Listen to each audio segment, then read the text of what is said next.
اهلا وسهلا بيك وبرحب بيك وكل مشاهدين برنامج شوكة وسكينة وحلقة جديدة بوصفات جديدة وسهلة وبسيطة. هنعمل النهاردة وصفات كلها في المتناول واقتصادية مش مكلفة. هنعمل معانا رول اللحمة المفرومة. رول اللحمة المفرومة بيبقى بديل ليا أنا شخصيا بحبه في العزومات، بيبقى بديل عن اللحمة الباردة.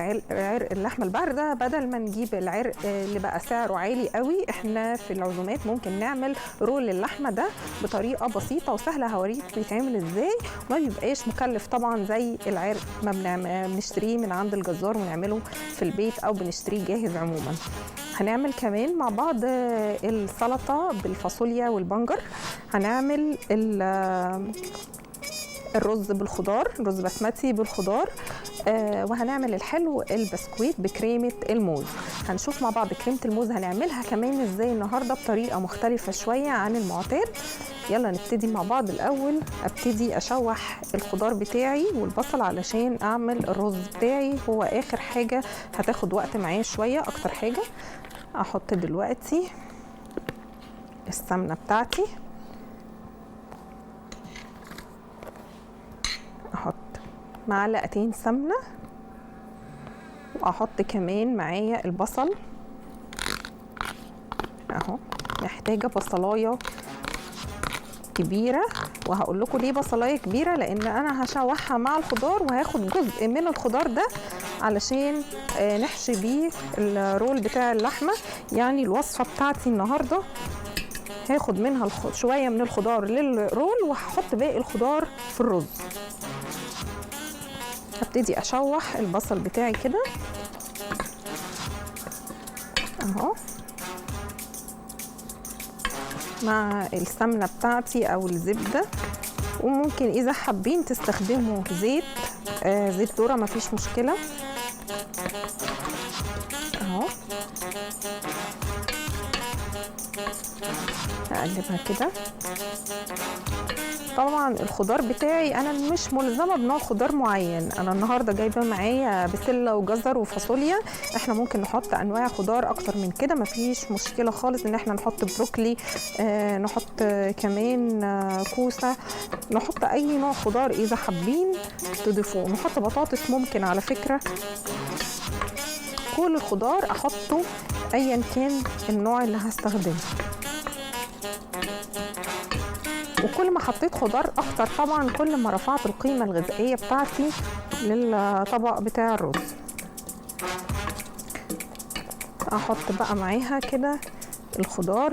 اول ما ابتدت البصله معايا تبتدي السمنه سخنت كده والبصله برضو ابتدت تسخن وتطلع ريحتها، هبتدي احط الخضار علشان انا مش عايزه البصله تتلسع مني او تاخد لون. هحط بقى الخضار واشوحه معاها شويه. انا لو استنيت على البصله ان هي تاخد لون وبعد كده حطيت الخضار يتشوح معاها، فالبصله كده هتاخد لون بزياده. انا مش عايزه الطعم اللي هو بتاع البصل يبقى متحمر.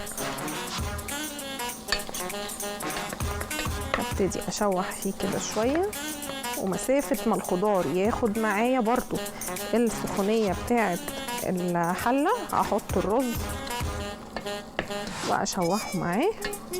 بس الاول قبل ما انسى ان انا هشيل جزء من الخضار ده احطه على جنب عشان هحشي بيه الرول بتاع اللحمه اهو. بس عندي الخضار يبتدي يسخن معايا كويس وياخد تشويحه كده، اشيل منه جزء للحمه اهو. هبتدي بقى ايه احط كده حبه كده صغيرين خالص، معلقتين اهم،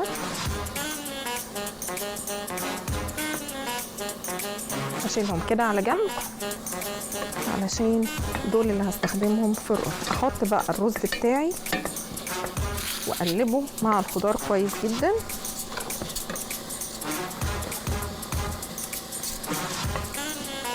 عشان يندمج كويس مع الخضار.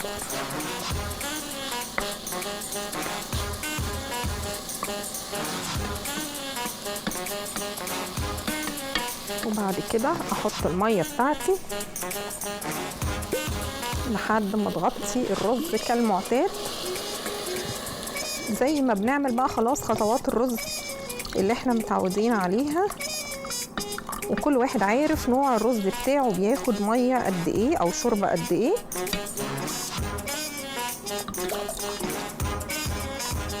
هغطي كده، احط له شويه ملح وفلفل وشويه بهارات.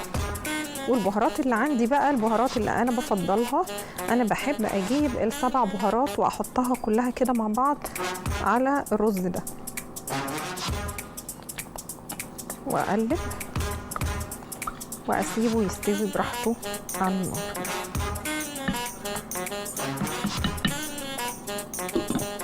اهو اجي بقى اعمل البسكويت بتاعي بكريمه الموز. هعمل الاول كريمه الموز.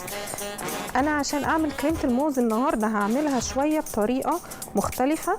عايزه اعمل ايه؟ عايزه الاول اكرمل السكر قبل ما اعمل الكريمه، يعني احط السكر كده يتكرمل اهو.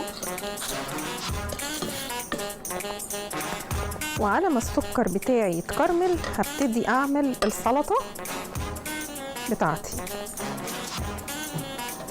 هعمل ايه؟ هجيب معايا البنجر، جايبه بنجر مسلوق، سلقته الاول، قطعته شرايح كده زي البطاطس، قشرته وغسلته الاول كويس قبل ما اقشره.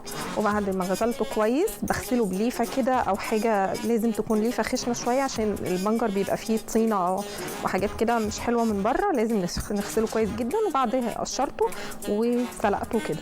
ممكن نقشره نسلقه الاول وبعدين نقطعه. انا حبيت ان انا اقطعه الاول قبل ما اسلقه عشان يتسلق كويس جدا. وبعدين سلقه برضو فاصوليا خضراء مقطعاها كده برضو عيدان. ومعايا كمان بصل شرايح.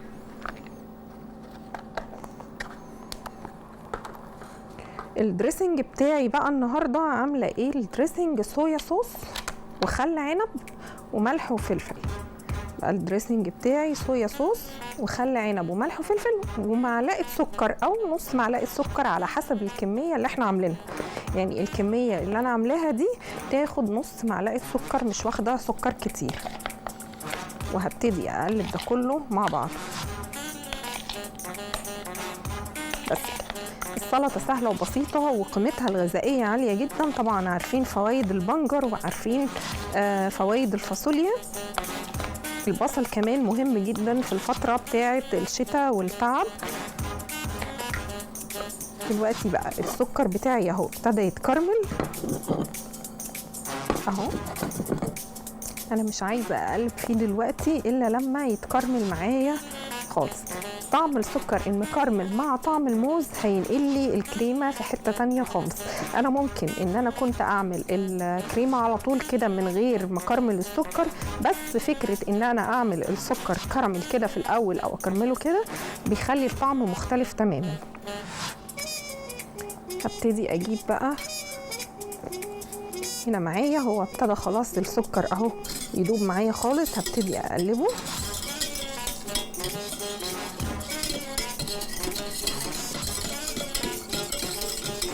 وبعد ما السكر يتكرمل معايا انا هنزل عليه بمعلقه السمنه اهو. احط عليه السمنه او الزبده ايا كان اللي انا عايزاه، مش هتفرق سمنه او زبده، المهم ان هو بقى يتكرمل معايا خلاص. وهبتدي ان انا ادوبها كده معاه اهو.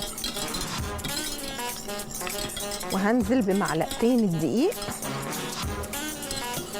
واقلب اهو.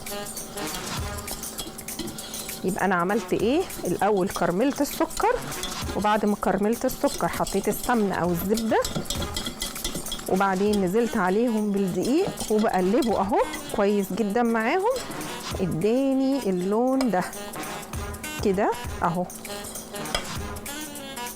لما يوصل للدرجة دي ويوصل للقوام ده هبتدي اعمل ايه؟ احط اللبن بتاعي.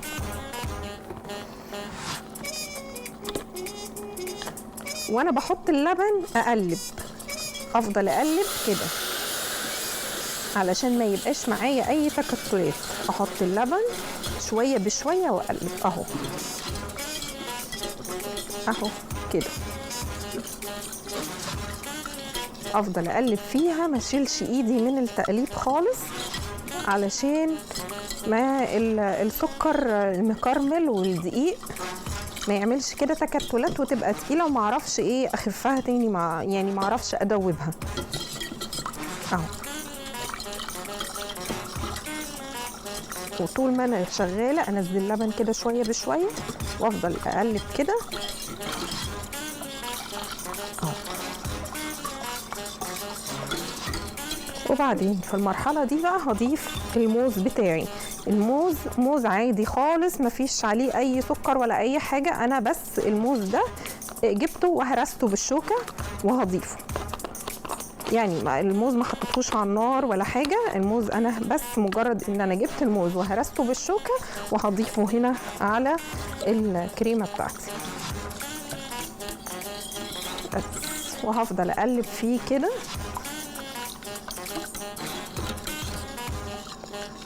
علشان لحد ما يتقل معايا، مش عايزه اسيبه علشان ما يتلسعش من تحت. هفضل اقلب كده. طبعا الوصفه دي بتتباع بره في المحلات بمبالغ وقدرها، احنا دلوقتي عملناها في البيت اهو بسهوله وما كلفتناش اي حاجه. اللبن موجود في كل بيت، الموز الفتره دي سعره رخيص مش غالي خالص، والسكر محتاجناش سكر كتير لان لما بنكرمل السكر ما بنضطرش ان احنا حتى نحط كميه سكر عاليه طالما كرملنا السكر. والموز كمان برضو فيه نسبه سكر فانا مش هحتاج ان انا اسكره، بس حابه بقى اظبط السكر واحط سكر اكتر من كده ما عنديش مشكله. طبعا السكر على حسب ذوق كل واحد اهو.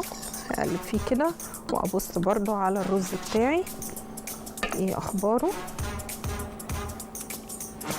اهو. اقلبه كده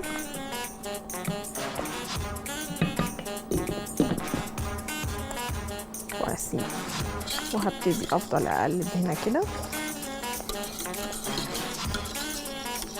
طبعا انا محتاجه معايا بسكويت مفروم علشان احطه في البولات بتاعتي او في الكاسات بتاعتي من تحت، وبعدين احط عليه الكريمه دي.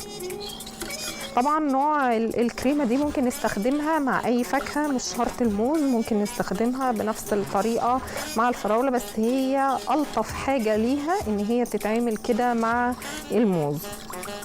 لو حابين نستخدم التفاح بنفس الطريقة، التفاح هيكون له طريقة تانية. احنا هنحط التفاح على النار مع شوية سكر لحد ما يدوب شويه معانا، لان التفاح ناشف شويه مش زي الموز ممكن نهرسه بسهوله، فهضطر الاول ان انا احطه على النار مع شويه سكر.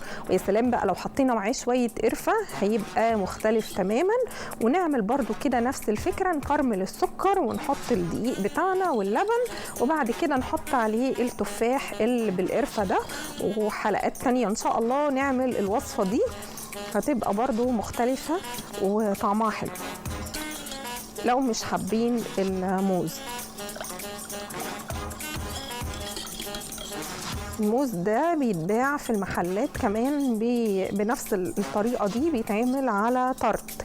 يعني ممكن نعمل البسكويتة بتاعة التارت عادي ونحط عليها من الكريمة دي ونحط فوقيها شرايح موز او نحط فوقيها صوص كراميل، برضو هتبقى مختلفة وحاجة جديدة وسهلة واقتصادية ان احنا نعملها في البيت.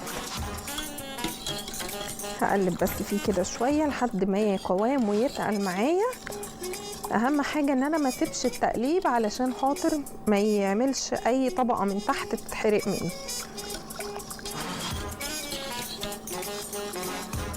على ما الموز بتاعي بقى يغلي شوية ممكن اقدم السلطة بتاعتي.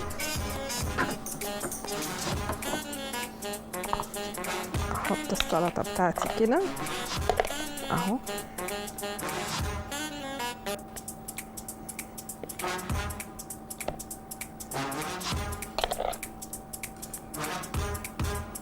زي ما قلنا البنجر جبناه وغسلناه كويس جدا. اهم حاجه نتاكد ان احنا نزلنا اي الطين اللي موجود عليه من بره ده كله على القشره. يا اما نغسله بليفه خشنه شويه، يا اما ننقعه شويه في ميه لحد ما الطينه دي تدوب معايا، وبعدين نقشره ونقطعه ونسلقه. طيب انا دلوقتي هعمل معايا ايه؟ رول اللحمه المفرومه. هبتدي اجيب معايا ايه؟ اللحمه المفرومه بتاعتي. فرمت اللحمه وحطيت عليها بصل وملح وفلفل وشويه بهارات لحمه او 7 بهارات اللي احبه واللي تفضلوه انتوا يعني. بس الاساس معايا اللحمه المفرومه افرمها فرم ناعم خالص زي ما هي كده. بصوا الفرم ناعم خالص علشان خاطر تمسك معايا لما اعمل الرول بتاع اللحمه. فاللحمه اهي كده مفرومه معايا ناعم خالص، وهبتدي ان انا احط معاها وهي بتتفرم في الكبه الملح والفلفل والبصل وبضايه. البضايه هتخليها تتماسك معايا اهو.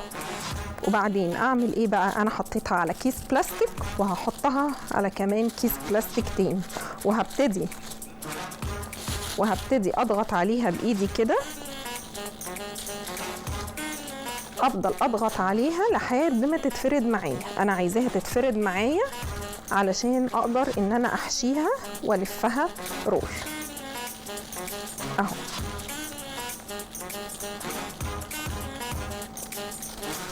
ممكن ازود كده كمان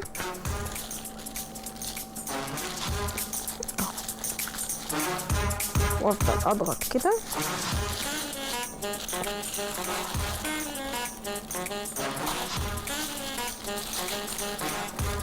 اهو. طول ما انا حطاها بين الكيسين البلاستيك وبفضل اضغط عليها كده هي بتفرد معايا. مش مهم ان هي تكون مستطيله قوي او مربعه قوي، ده مش مشكله، لان كل ده بيتساوى في الاخر، مفيش مشكله خالص. بس ده كده اهو. وبعدين هجيب معايا الخضار اللي انا كنت شايلاه احط كده اهو. حطيت جزء من الخضار اللي انا كنت شايلاه من الرز، وهبتدي اعمل ايه بقى اهو. الف كده اهو، وانا بلف اضغط يعني هلف كده اهو وضغطت اقوم شايله الكيس كده تمام. وبعدين الف تاني كده واضغط كده اهو، ولفيت وضغطت اشيل الكيس تاني كده والف كده واضغط كمان. طول ما انا بلف كده بنفس الطريقه دي وبضغط الرول عمره ما هيفك معايا اهو. والف كمان واضغط. عملت كده اهو تمام ولفيته كله كده. هجيب عندي بقى ايه؟ ورقه فويل وافرد ورقه الفويل بتاعتي كده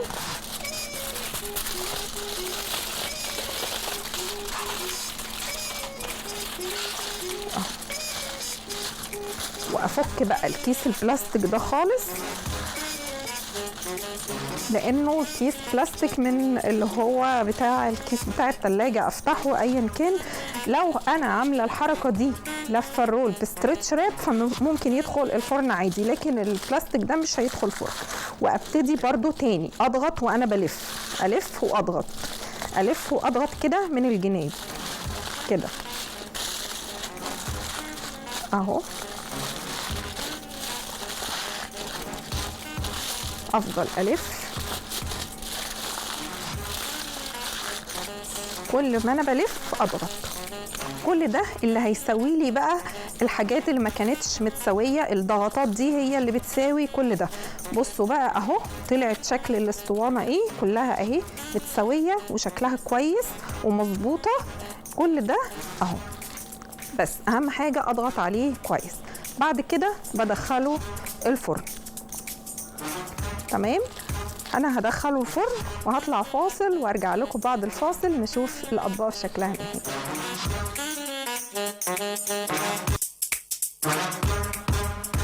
ورجعنا لكم بعد الفاصل، وعملنا النهارده مع بعض رول اللحمه المفرومه مع الرز البسمتي بالخضار.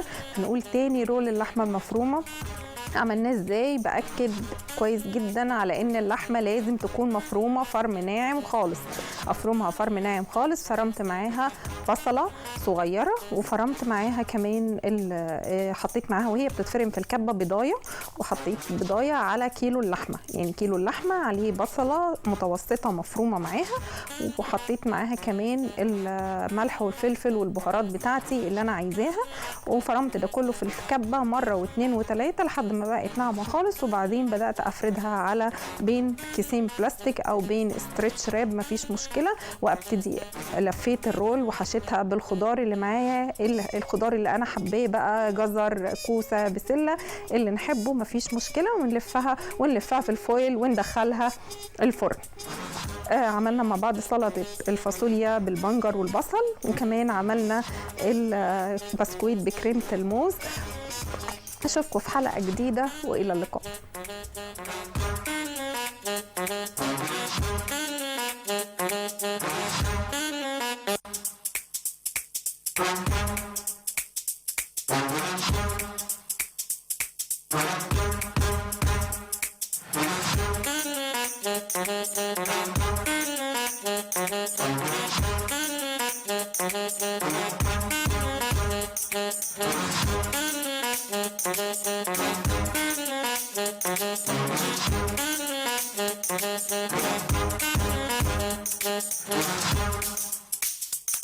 Thank you.